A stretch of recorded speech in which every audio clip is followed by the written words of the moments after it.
Hey, welcome back to the channel. Today we are diving into something that's at the heart of a strong service business, your client experience. This is not just what your clients see, this is what's also happening in front and behind the lens, and more importantly, how you can map it out so that your service is easier to deliver, repeatable and scalable, but also more valuable to the people that you work with. This is just one piece of the wider framework that I work through with clients in my 5-star feedback loop. And it's one of the most clarity building and really impactful phases of the work that we do when clients can see that whole journey mapped out. So let's break it down. So diving in, when I help founders map their client experience, we look at it on 3 different layers. It's not just thinking about the tools, the technology. It's really understanding what is happening and how are you delivering your service to be able to make improvements and standardization in your business. So layer 1 is the client journey. So the client journey is what your clients see, feel, and really looking at it from their eyes. So from discovery through to offboarding, what is their experience? What do they go through? So this is looking at it from their lens, not yours. They don't see the internal communication, the processes, the tools, the automations, the checklists, the reviews and amends. They see how smooth or potentially not the process is right now. And this is where we are looking at what those key touch points are. Layer 2 is the internal journey. This is all the things that you and your team do in order for the client journey to be possible. So this takes into account everything. What you do, who is responsible, who's involved, what those steps are, what's automated, what's manual, the physical work that takes place in order for the client results and success to be able to happen. We break things down by the key phases of your journey and then into smaller actions so that we can see where the hidden inefficiencies and complexities or simplicities live within your client experience. And the final layer that sits on top of everything is the success journey. Now, this is something that so many founders that I work with miss. This looks at what are all the risks, blockers, quality control touch points that you might be missing right now that cause issues or friction points within your customer experience and stops clients from getting results. This might be from your side or theirs. Maybe someone doesn't show up for a review call. Maybe it's a tool that has a glitch. Maybe it's a team member that's offline or something, a process that's not captured and missed and something falls through the cracks. Identifying these ahead of time often helps us to identify those friction points and proactively plan so that they don't happen or don't happen again if they have happened in the past. So you might be thinking, why does this level of detail matter? Like, why is this important? Well, because when you map your experience on these 3 different levels, you're not just looking at onboarding, delivery, offboarding, all these individual little sections of it in silos. You're seeing the entire picture.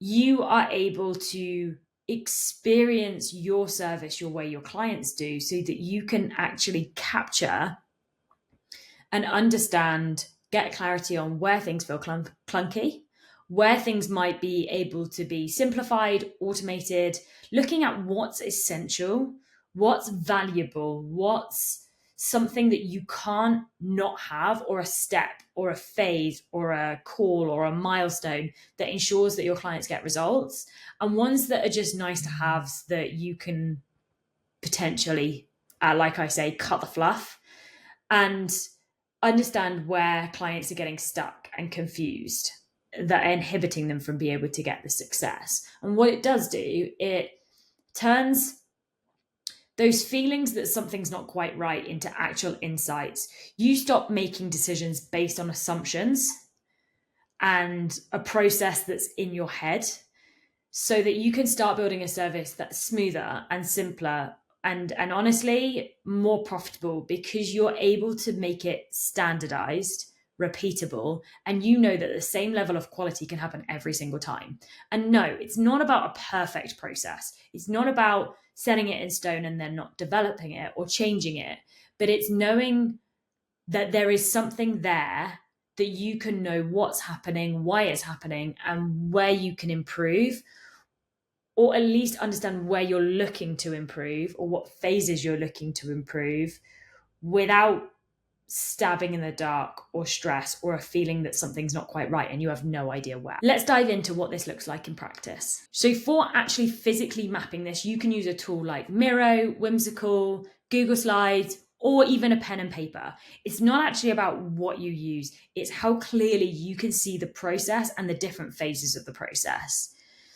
I usually guide clients through this, and I'm going to share my screen with you to actually jump in and show you a sample of this that you can use. I'm jumping in here and I'm using Miro for the purpose of this. Obviously, I'm not affiliated with Miro. I love the tool, don't get paid by them. I usually guide clients through this process and workshop it with them, understanding firstly their client journey, which is the easiest to do. What does the client go through? Walking it through step by step with that section that they know best, thinking about onboarding, the service itself, and for the purpose of this map, I've used a coaching program followed by a community retainer offering, and what that looks like.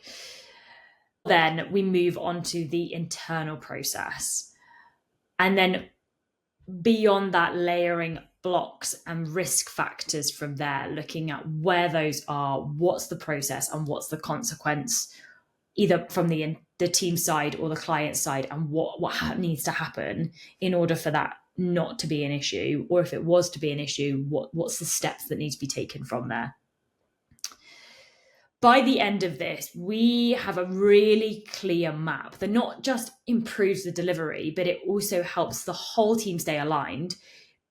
Even if the team's just you for now, you know what you need to do when, how long things take, and you can then start to really clearly see what systems, support mechanisms, and where you can either delegate, outsource, or start to bring in individuals or AI or software to be able to start aiding this process. It becomes a tool for you to be able to onboard new team members and contractors more efficiently, but improve delivery and identify opportunities for client growth and retention earlier, whereby you might have left it right until the end of a journey when you're looking to offboard clients. But actually, there might be some points here right at the beginning of the journey when you're doing an onboarding call where they already say that they're looking for ongoing support and they see you, but they see this as a potential on long-term partner solution and a long-term partnership. But when you leave it to the end, they've already forgotten about it and they've looked for something else. This helps you to be able to do and see all those possibilities without making things more complicated.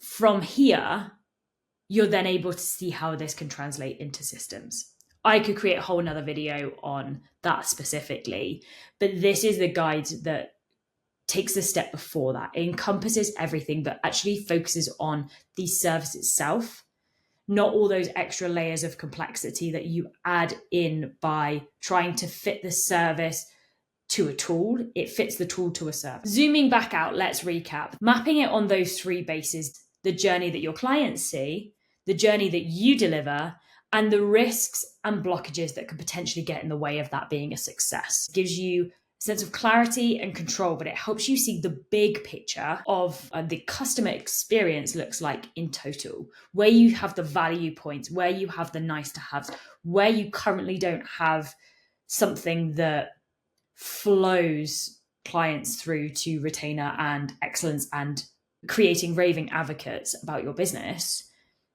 It gives you an opportunity to find out ways that you can do that. And it's a foundational part of building a business that runs more smoothly, but also gives you the opportunity to be able to scale sustainably, because you're creating repeatable processes, repeatable services that can be delivered without so much intervention potentially from you. If you want to take this work a little bit deeper, I just ran a session called Get Shit Done this summer.